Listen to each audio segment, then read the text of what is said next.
Did I judge a little bit? Yes.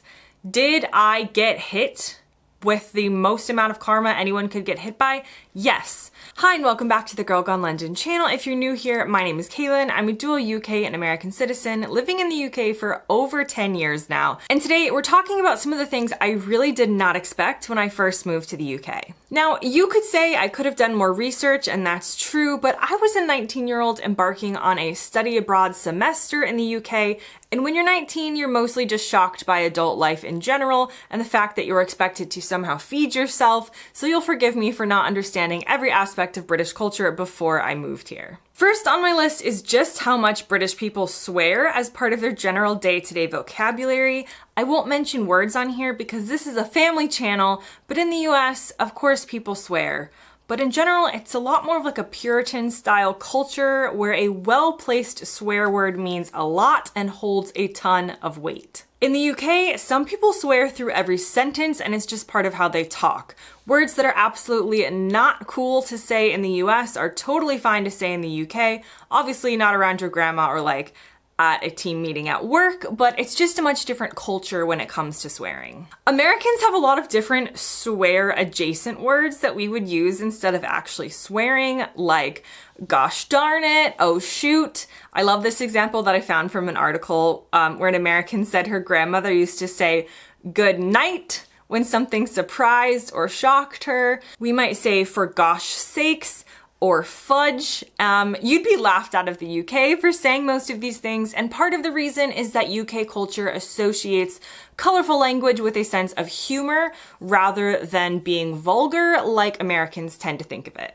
Number 2 is weather talk. In Florida, we don't really talk about the weather. It's usually sunny, and when it's not, it's thunderstorming, but it's pretty predictable. We don't start talking about the weather until a hurricane comes through, because what are you gonna say? Oh, it's hot out today, like it has been every single day for the past 6 months? So in the UK, I didn't expect that the weather changes so rapidly and is always relatively uncertain that weather small talk is a huge part of British life, and I definitely had to get used to this. It's a great conversation starter and just something to say to acquaintances or colleagues you don't really know before starting a meeting, or to the postman or whoever. The island geography of the UK means that the weather today is probably different than it was yesterday or an hour ago, to be honest, so you can keep bringing it up over and over and over again. Also, a general dissatisfaction with the weather is the key to being British, so it's mostly just nice to complain that it's too hot, it's too cold, it's too cloudy, and when it is nice outside, you get to comment on that as well and talk about how you have to take advantage of it, or you would comment like about how it's never nice outside, not even appreciating that it is nice outside right now. Number 3 on my list are that the UK and the US Netflix have different shows. Honestly, I didn't know or expect that streaming services like Netflix would have different shows in the UK and the USA. I had been watching so many shows on US Netflix when I moved to the UK, and I just thought, well, it's Netflix. It's not like it's labeled American Netflix. It's just Netflix, so surely I can continue watching these shows when I move abroad. That was wrong. Some were still on the British version of Netflix that you see when you watch Netflix from within the UK, but others were just on US Netflix, and then suddenly there were shows on the British version of Netflix that I could watch that weren't on in the US. Next up, and something I didn't realize when it comes to the internet, is that a lot of American local media that I used to follow, like the Orlando Sentinel, for example, the newspaper from my hometown, is blocked. I would go to look up news from back home and I would just get a like, this content is blocked in your area kind of message, which was hard when I was trying to feel connected to my hometown or at least skim through what was happening back home. And that brings me to the solution I found and a sponsor of today's video, Surfshark.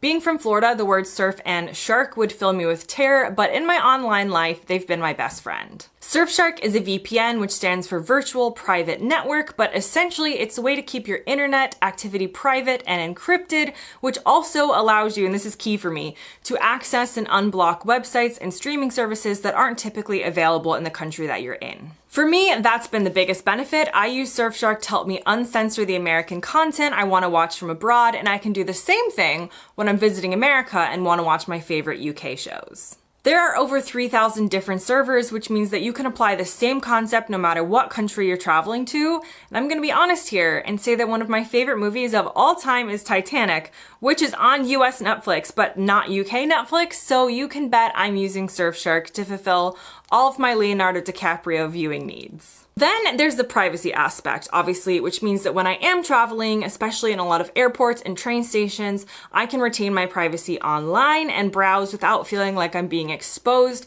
to malware or trackers or who knows what else happens on public Wi-Fi. If you want to try Surfshark, there's a 30-day money-back guarantee so you can experience what it has to offer, and if you don't like it, you get your money back. I also have a code for you to use, GGL, which is also on the screen. If you use this code, you get an extra 4 months free. I know so many of you are fascinated by life across the pond in either direction, and this is a great way to get to see content from other cultures in the world that would be ordinarily off limits to you. Next up on my list of things I was surprised by when I moved to the UK were the incredibly narrow British roads, especially through the countryside, that are really just built for one car, if that, but somehow we've decided we're gonna try and fit 2 of them down there going 60 miles an hour in opposite directions. I knew roads would be more narrow in the UK, and I did expect like smaller parking spaces, but sometimes when I'm driving out of London, I do feel as though this was actually meant more for like a bicycle than a car, and it makes me laugh how much time you spend pulling your car into various bushes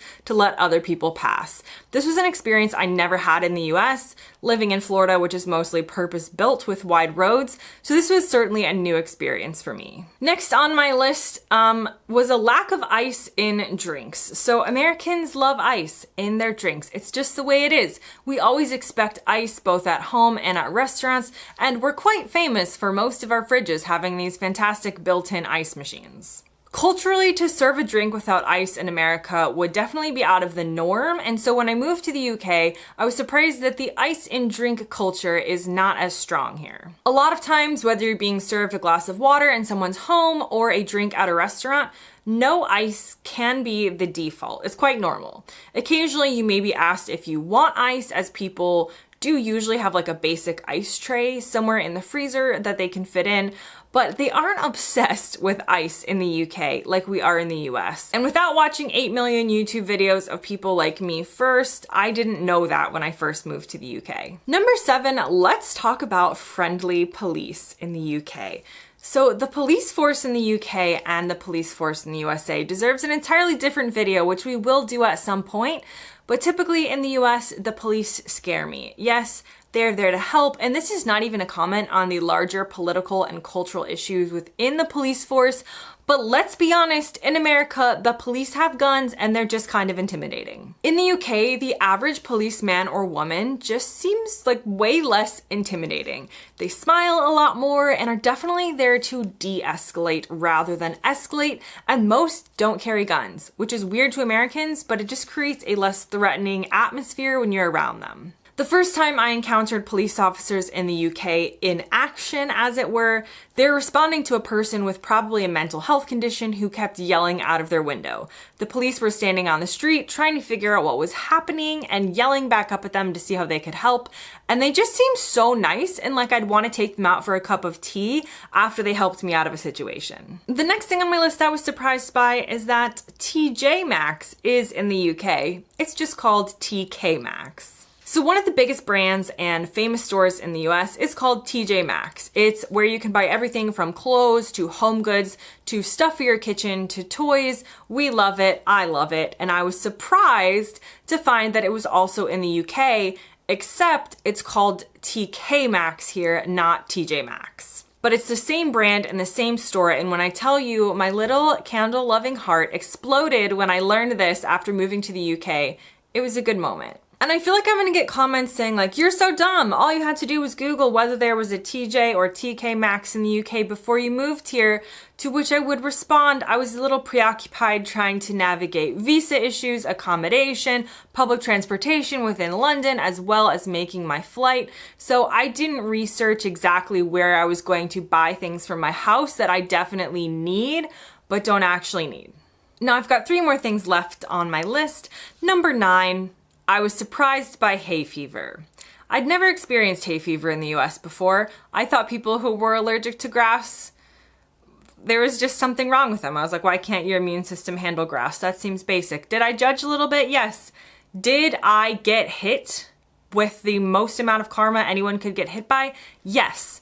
I suffer horrible hay fever in the UK, and it's probably down to the different grasses and different pollens and stuff in each country. Also, sometimes as you get older, your allergies can change.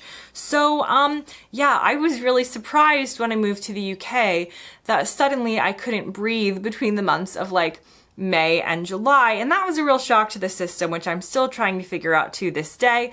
When I go back to Florida, I don't experience it as much. So again, it's definitely down to the different grasses and different environments, but this definitely shocked me. Number 10, I was surprised by the amount of heckling in UK politics. And this isn't a comment on UK politics versus American politics in general, because I could not possibly say that UK politics are somehow weirder than American politics. That is absolutely not true. But there is one specific part of UK politics, and that's the Prime Minister's questions, where heckling your other people who are talking and like making lots of noises, jeering, whatever you want to call it, like it's loud and it's not a very professional setting like you would expect to happen in this sort of like, you know, like it's not a rally. It just seems like it's actually like political business. Like I said, America is way more unhinged overall when it comes to our politics, but I didn't expect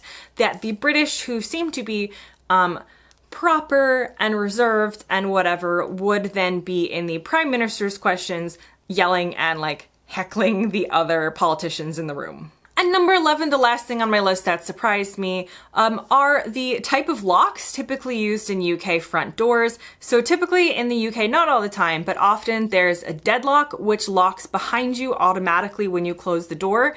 This was not the case in most American places that I have lived. There's a lot of different locks on doors all over in the world, but in my experience, my homes growing up, you would have to actually lock the door behind you. So you wouldn't have to worry about being locked out, but you would need to worry about the safety of making sure you had locked the door. In the UK, I have noticed that a lot of doors do automatically lock behind you, which means that if you go to like take the bins out or just go out for a minute into the front, if you aren't careful, you can easily lock yourself out of the house. And this was surprising to me coming from a place where, yeah, we didn't have that type of security, so you really had to lock the door yourself, but you wouldn't lock yourself out on accident. Now that brings me to the end of this video. I know I'm gonna get lots of different comments of all different types. Leave them down below. Thanks very much for watching, and I'll see you next time.